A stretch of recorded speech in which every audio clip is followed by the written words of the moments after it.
നീ എന്താ കണക്ക് കൂട്ടണേ?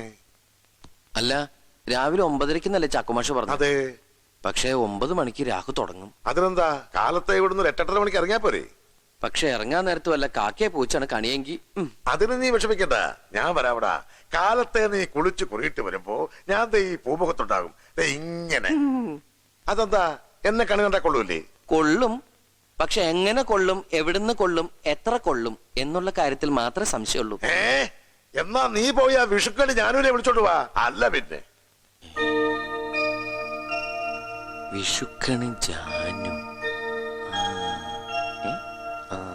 അമ്മാവൻ പറഞ്ഞപ്പോഴാണ് ഞാൻ ഓർത്തത്. വേശ്യാസ്ത്രീ യാത്രയുമൊക്കെ ശോഭനമെന്ന ശകുനശാസ്ത്രം. നിന്റെ ഒരു ശാസ്ത്രം അവളെ കാണാൻ ഇറങ്ങി പുറപ്പെടും മുമ്പ് തന്നെ ടയറ് പഞ്ചറായി. അത് നിന്റെ മൂലത്തിന്റെ കുഴപ്പാ. എന്റെ മൂലത്തിന് ഒരു കുഴപ്പമില്ല. ജനിച്ചിട്ട് ഇന്നേ വരെ ഒരു കുരു പോലും വന്നിട്ടില്ല. അതല്ല, നിന്റെ ജന്മനക്ഷത്രം. നീ രാവിലെ ഇറങ്ങാൻ നേരത്തെ ആരെ കണിയേണ്ടത്? എന്റെ തള്ളന്ന് വിറകീറണത് എന്തുകൊണ്ട്? എന്റെ സദാനത്ത് എന്ത് ചോദ്യം? പേനയും കൊണ്ട് വിറകിടാൻ പറ്റുമോ? കോടാലിയും കൊണ്ട്.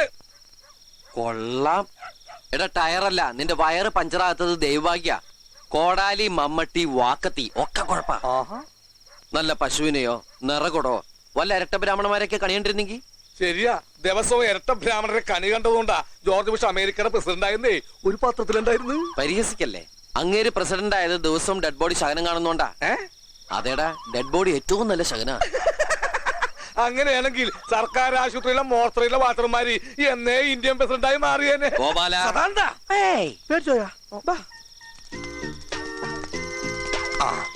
അതാണ് പ്ലേ ഗ്രൗണ്ട്. പ്ലേ ഗ്രൗണ്ടോ? അത് വീടല്ലേ? ആ വിഷ്കണി ജാനുവിന്റെ വീട്. നീ വേഗം ചെല്ലി, അകത്താരുമില്ല. അത് നിനക്കെങ്ങനെ മനസ്സിലായി? എടാ, ഉമ്മർത്ത് പച്ചച്ചില്ലുള്ള ചിമ്മിനി കത്തിരിപ്പുണ്ട്. അത് വെൽക്കം സിഗ്നലാ. അത് ശരി. അപ്പൊ നീ അവിടെ പോവാറുണ്ടോ? നീ വെറുതെ ഓർന്ന് പറയല്ലേ. അവരെനിക്ക് അമ്മയെ പോലെയാ. ഞാനവിടെ പോവേ ഒരിക്കൽ. ഒരു വൈകുന്നേരം 5:30-6 മണി, ഏതാണ്ട് സന്ധ്യാസമയത്ത്, രാത്രി ഏകദേശം 1:30, 2, 3 മണിയായി കാണും. ഒരു ചുവന്ന ചുരിദാറായിട്ട് ഞാൻ അവരുടെ വാതിക്ക് ചെന്ന് മുട്ടി. അവര് വാതിൽ തുറന്നു. ഞാൻ സ്നേഹത്തോടെ എന്റെ ഹൃദയം തുറന്നങ്ങോട്ട് സംസാരിച്ചു. അവരെന്നാ മോനെ എന്നൊരൊറ്റ വിളിയാ. നിന്നെ മോനേന്നോ? മോനേന്ന് വിളിച്ചതിന്റെ മുമ്പിലായിട്ട് ഒരു 5-6 വർഷം വേറെ ഉണ്ടായിരുന്നു. നാട്ടിൽ അതിനെ തെറിയെന്നൊക്കെ പറയും. ഞാനത് ശ്രദ്ധിക്കാൻ പോയില്ല. നമുക്കാ ബന്ധവും വേണ്ട, അവർക്ക് ആ ചുരിദാറും വേണ്ട. അത് ശരി.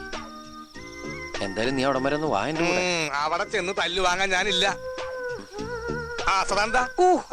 പിന്നീന്ന് വിളിക്കല്ലേ, ഒരു നല്ല കാര്യത്തിന് പോകുമ്പോഴാണ്. ഒരു നല്ല കാര്യം. എന്റെ പൊന്നുമോൻ കെട്ടുന്നിടത്ത് ശബരിമലക്ക് പോയല്ലേ. ആ ചെല്ലി ചെല്ലി.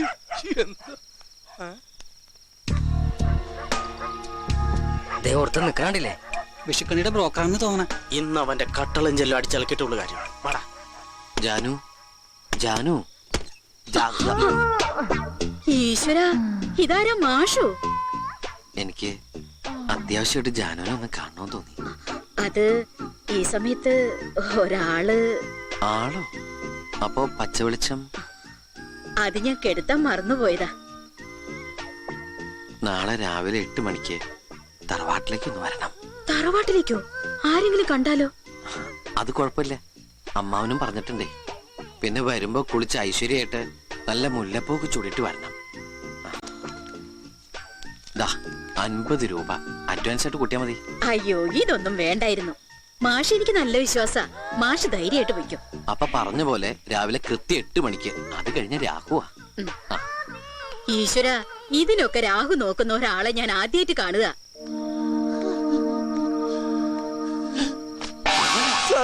നിനക്ക് എന്ത് പറ്റിട്ടാ? എന്നെ പോലെ വേറെ ആരോ ഇവിടെ ഉണ്ട്, അതുറപ്പാ.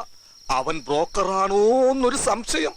3 അജ്ഞാത ശക്തികൾ വന്ന് വെറുതെ ബീഡിയും വലിച്ച് കൊതുകിനെയും കൊന്നുനിന്ന എന്നെ മോനേന്നും വിളിച്ച് അവരുടെ കൈകൾ കൊണ്ട് എന്റെ എല്ലാ സിസ്റ്റംസും കേടാക്കി. പിന്നെ ഞാൻ ഇവിടെ കിടന്നത് നിന്നോടൊരു കാര്യം പറയാനാണ്. നാളെ നിനക്ക് കണി കാണാൻ എന്റെ ഡെഡ് ബോഡിയുമായിട്ട് ഞാൻ വരും. സഖാവേ, അഭിവാദ്യങ്ങൾ. എടിയേ, മണി 8 അതിന് കാലത്ത് 8 മണിക്ക് പുറപ്പെടുന്നല്ലേ സദാനന്ദൻ പറഞ്ഞത്. ഇറങ്ങി വരുമ്പോ അപശകുനമായിട്ട് നിന്നെ കാണണ്ട, പിന്നാപ്പുറത്തെങ്ങാനും പോയി മാറി നിന്നോ. എന്നെ കണ്ട ഒരു കുഴപ്പമില്ല, നിങ്ങളെ കാണാതിരുന്നാ മതി. ഓ, എല്ലാവരും മാറിക്കോളൂ, സദാനന്ദൻ ഇറങ്ങാണ്. ആളിറങ്ങുന്നു, ആളിറങ്ങുന്നു, ആളിറങ്ങുന്നു, ആളിറങ്ങുന്നു. ഈശ്വര, കാലടിയില്ലോ. ആ വിഷുക്കണി ജാനുവിൽ അഡ്ജസ്റ്റ് ചെയ്യാം. ദൈവമേ കുഴപ്പിക്കല്ലേ. ഇതാരാ കസൻ? വാതിലെവിടെ? ഇതെന്താ ഇവനീ കാണിക്കണേ? ഒന്നുമില്ല. ആ ഗേറ്റിന്റെ അവിടെ ആരെങ്കിലും വരുന്നുണ്ടെന്ന് ചേച്ചി നോക്കി. ഇവന്റെ ഒരു കാര്യം.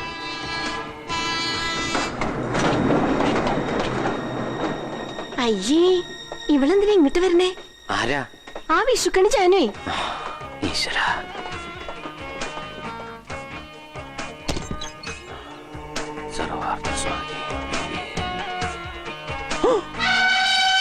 ശകുനത്തിൽ ആനയുടെ പിൻഭാഗം കാണുന്നത് ഐശ്വര്യം.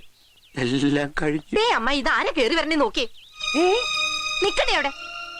നിനക്ക് എന്തായാലും ഇവിടെ കാര്യം? വേഗം ഇറങ്ങി പോയിക്കോ. അമ്മാവനെ നിന്നെ കണ്ടാലുണ്ടല്ലോ. ഓ, അമ്മാവൻ പറഞ്ഞിട്ട് തന്നെയാ ഞാൻ വന്നത്. അമ്മായി, സദാനന്ദ, നീ ഇത് കേട്ടോ? അമ്മാവൻ പറഞ്ഞിട്ടാ ഇവള് വന്നിരിക്കുന്നതെന്ന്. അമ്മായി വിഷമിക്കല്ലേ, ഞാനൊന്ന് പറഞ്ഞോട്ടെ. നീ ഒന്നും പറയണ്ട, എനിക്കൊന്നും കേക്കണ്ട. എന്താ പ്രശ്നം? വൃത്തിയായിട്ട മനുഷ്യൻ ഉടുപ്പൂടാൻ നടക്കുന്നുണ്ടില്ലേ? ആരാ കാണിക്കാനാ? സത്യം പറ, ഇവളോട് എന്തിനാ വരാൻ പറഞ്ഞത്? എന്താ കല്യാണം നീ പറയണേ? അമ്മാവനെ നല്ല വിഷുക്കണി ജാനുവിനെ വിളിക്കണമെന്ന് പറഞ്ഞില്ലേ? ഞാനോ? എപ്പോ? സമയം ഓർമ്മയില്ല, പക്ഷെ പറഞ്ഞു. അയ്യോ, എന്റെ ഭഗവാനേ, എന്നെ അങ്ങോട്ട് ഉറപ്പില്ലാത്ത ആളാ. മതിയായില്ലേ നിനക്ക്? ഇറങ്ങി പോടി ഇവിടുന്ന്. എടിപൊടിന്നൊക്കെ വിളിച്ചാലുണ്ടല്ലോ. ഞാൻ വെറുതെ വലിഞ്ഞു കയറി വന്നോളൊന്നുമില്ല. 50 രൂപ അഡ്വാൻസ് തന്ന് കാലത്ത് 8 മണിക്കൂടെ വരണമെന്ന് എന്റെ വീട്ടിൽ വന്ന് പറഞ്ഞോണ്ട് വന്നതാ. ഇപ്പൊ പിടികിട്ടി. എന്റെ കല്യാണി നല്ലൊരു കാര്യത്തിന് ഇറങ്ങുമ്പോ ഇങ്ങനെയുള്ളവളുമാരെ കണുകെട്ടോട്ട് ഇറങ്ങുന്നത് നല്ലതാണെന്ന് ശാസ്ത്രത്തിൽ പറഞ്ഞിട്ടുള്ളത് കൊണ്ട് ഞാൻ ഇവനോട് അറിയാതെ പറഞ്ഞു പോയതാ. ഓഹോ, അപ്പൊ കണി കാണാൻ വിളിപ്പിച്ചതാണല്ലേ? കേറണം കേട്ടവനെ. അന്തസ്സായിട്ട് ജീവിക്കാനും സമ്മതിക്കില്ല. പറയുമ്പോ എല്ലാം പറയണമല്ലോ. പഠിപ്പ് കഴിഞ്ഞിട്ട് മതി വിവാഹം എന്നായിരുന്നു മൊത്തത്തിലുള്ള ഒരു തീരുമാനം. പക്ഷെ ഇതിപ്പോ മനക്കപ്പിള്ളി തറവാട്ടിൽ നിന്ന് പെണ്ണിനെ ഇഷ്ടപ്പെട്ടൊരു പയ്യൻ വന്നതുകൊണ്ടാ ആലോചിക്കാവുന്ന വെച്ചത്. ഇഷ്ടമെന്ന് പറഞ്ഞാ വെറുതെ ഒരു ഇഷ്ടമല്ല. സദാനന്ദൻ മാഷിന്റെ ലസാഗു ഒത്ത ഒരേ ഒരു പെണ്ണാണ് സുമംഗല. ലസാഗു എന്ന് പറഞ്ഞാൽ ഞാൻ ഉദ്ദേശിച്ചത് ഈ കളമൊക്കെ വരച്ചിട്ട് ശാശൂശി, ക്ലാക്ലൂക്ലി എന്നൊക്കെ എഴുതിയൊരു സാധനം ഉണ്ടല്ലോ, ഗ്രഹനില. അതന്നെ. അതിന് ഇവളുടെ ജാതകം ഞങ്ങൾ തന്നില്ലല്ലോ. മാഷ് ഉദ്ദേശിച്ചത് ലക്ഷണപ്പൊരുത്താ. അതിന് ജാതകം ആവശ്യമില്ല അല്ലേ? ജാതകം പൊരുത്തായിരിക്കുന്ന എന്റെ മനസ്സ് പറയണേ. എന്റെയും. ചുമ്മാരി. ഗോപിനാഥൻ ഒന്നിങ്ങോട് വന്നേ, വാ.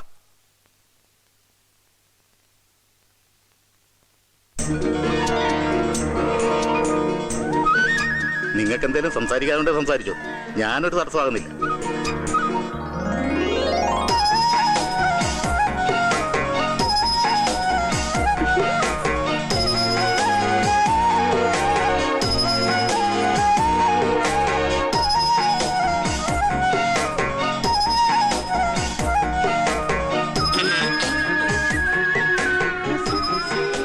എവിടെ വീട്?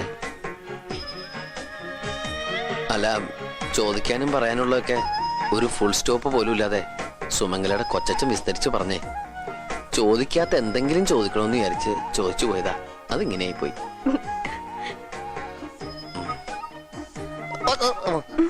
ഒന്നുമില്ല. ടിവിയിൽ വരുന്ന നക്ഷത്രവാരബലമൊക്കെ കാണാറുണ്ടോ? ചിലപ്പോഴൊക്കെ. ഒരു ചോദ്യം ചോദിച്ചോട്ടെ? എളുപ്പമുള്ള ചോദിക്കോ? ധനുക്കൂറില് എത്ര നക്ഷത്രമുണ്ട്? ഒരു ക്ലൂ തരുവോ? ഒറ്റ സംഖ്യയാണ്. 3 ഉത്തരം ശരിയാണ്. മനക്കപ്പള്ളി സദാനന്ദന്റെ വക ഒരു താലിമാല സമ്മാനമുണ്ട്.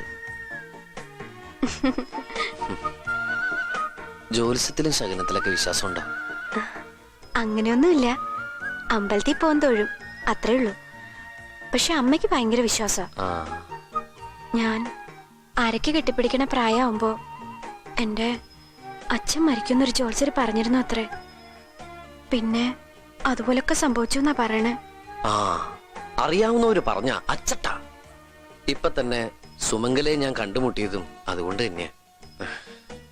തന്നെയാ ജാതകം പൊരുത്താവൂന്ന് ഞാൻ പറയാൻ കാരണം. അല്ല, സുമംഗലയ്ക്ക് ഏറ്റവും ഇഷ്ടപ്പെട്ട നിറം ഏതാ? എനിക്കെല്ലാം നിറം ഇഷ്ടാ. എന്റെ ഈശ്വര, ഞാൻ എന്തായി കേക്കണേ? ഒരാൾക്ക് എല്ലാം നിറ ഇഷ്ടാവേ ഹോ അടി അടിച്ചിരുന്നെങ്കി ഇപ്പൊ കല്യാണം കലങ്ങനെ. ആളെങ്ങനെയുണ്ട്? ആള് ജ്യോതിഷരത്ന സദാനന്ദ പണിക്കര.